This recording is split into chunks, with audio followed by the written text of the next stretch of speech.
faith exception is to say that the commander-in-chief, the head of the executive branch, and multiple members of the cabinet acted pretextually. I think you ought to require the strongest showing for that sort of a remarkable holding, and I just don't think plaintiffs have put together the kind of record.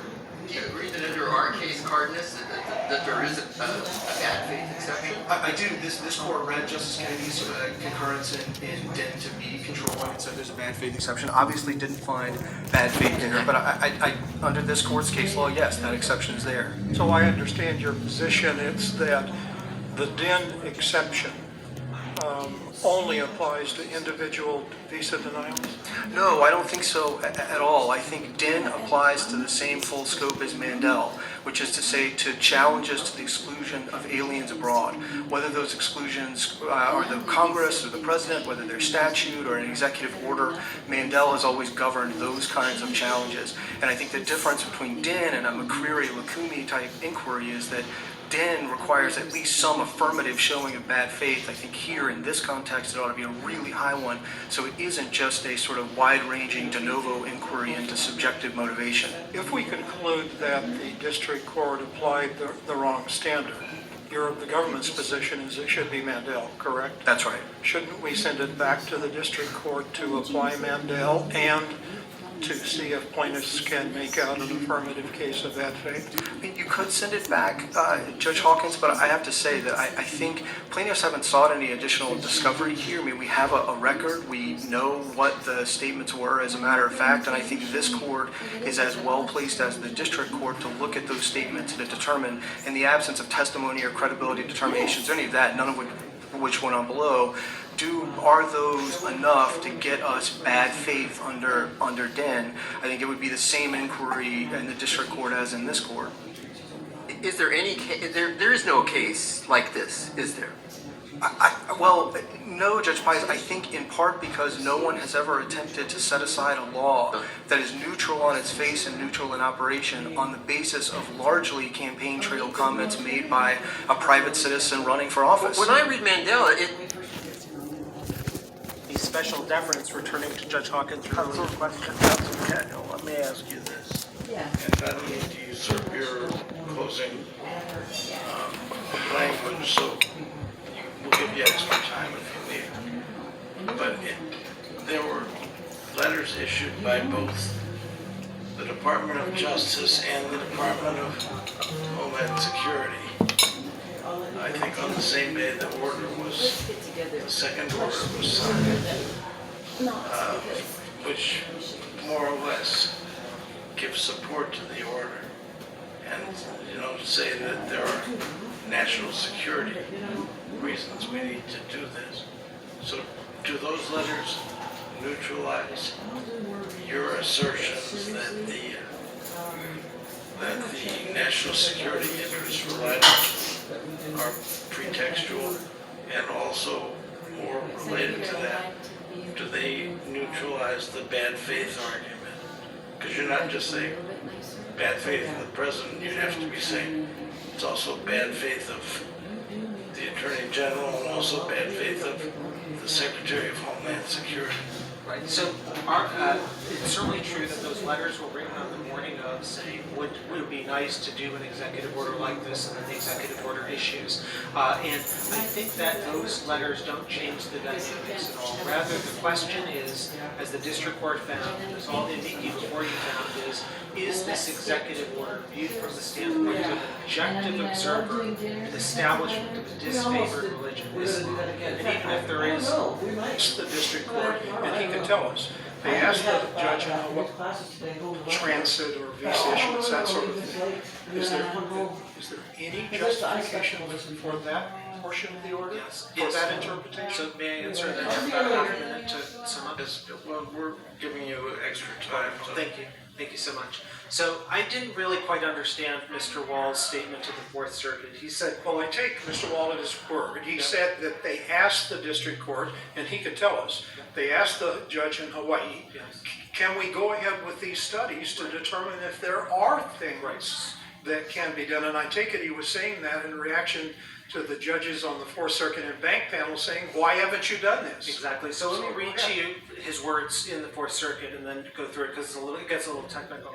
This is what he said, quote, "We went back to the Hawaii judge and said, look, you can't possibly have meant to enjoin internal governmental procedures to look at vetting for these 6 nations. And in the face of that motion, the district judge said yes."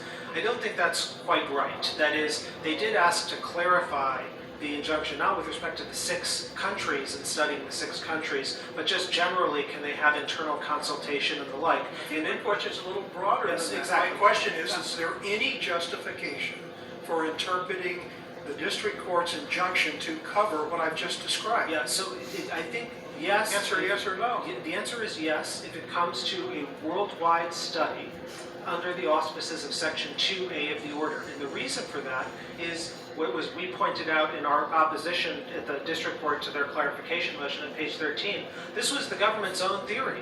They said that the study in 2A was integrally linked to the 2C exclusion in the 6 countries. And so if you view the 2C exclusion of the 6 countries as an establishment or a statutory violation, then the 2A worldwide study has to fall. But Judge Hawkins, let me reassure you, that doesn't matter at all. That is, the government can, and indeed has been, conducting worldwide vetting and increased studies about all of these things.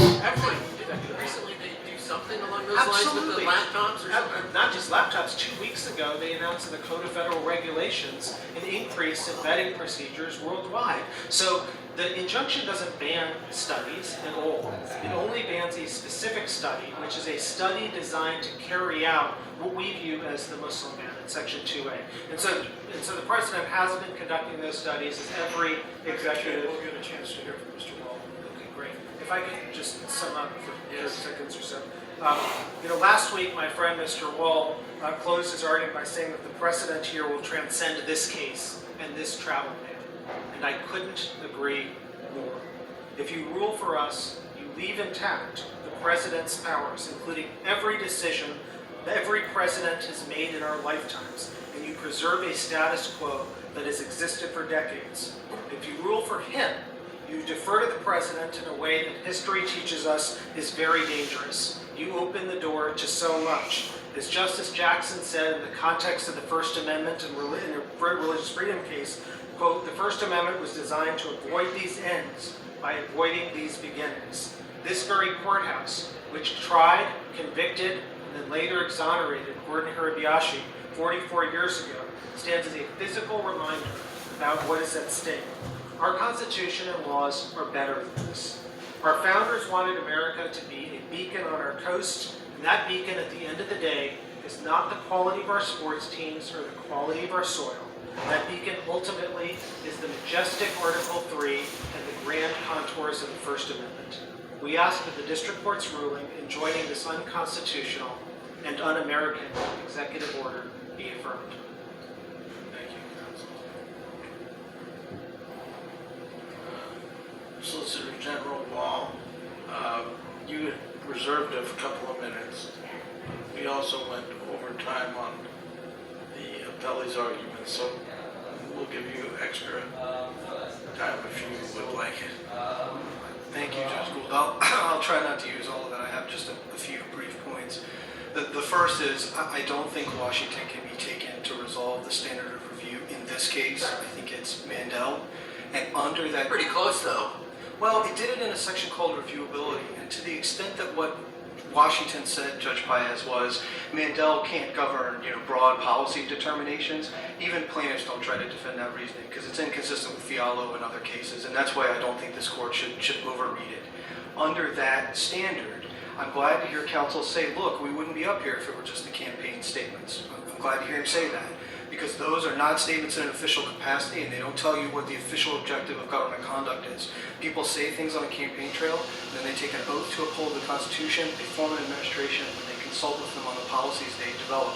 And we shouldn't start down the road of psychoanalyzing what people meant in the campaign trail. And then, Judge Paez, in answer to your question, he's down to a handful of statements, and the only one that directly concerns this order is what the President said when he signed the first one.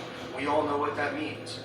And what the president said 3 minutes before he signed it, in the presence of the newly sworn-in Secretary of Defense, was, I'm signing this order because I want to increase the vetting procedures for radical Islamic terrorist groups. 3 minutes later, when he signs the order and he makes this 6-word offhand comment, it's clear in context, and I think it's at least, within the presumption of regularity that we ought to afford to the head of a coordinate branch. What he's talking about are terrorist groups, not all Muslims everywhere in the world. There just isn't enough in this record to get you to bad faith under Den. And I think counsel wants to discount how remarkable it would be for the court on a handful of statements made by the president on both sides, right? You could look at SCR 90, where the president says, I want people to come here who love this country. Many Muslims do. Many Muslims do. And we can go back and forth on the president's comments over time. And that's just not a judicial inquiry like what Mandel commands courts to do. And under that inquiry, there is not bad faith here. On the statute,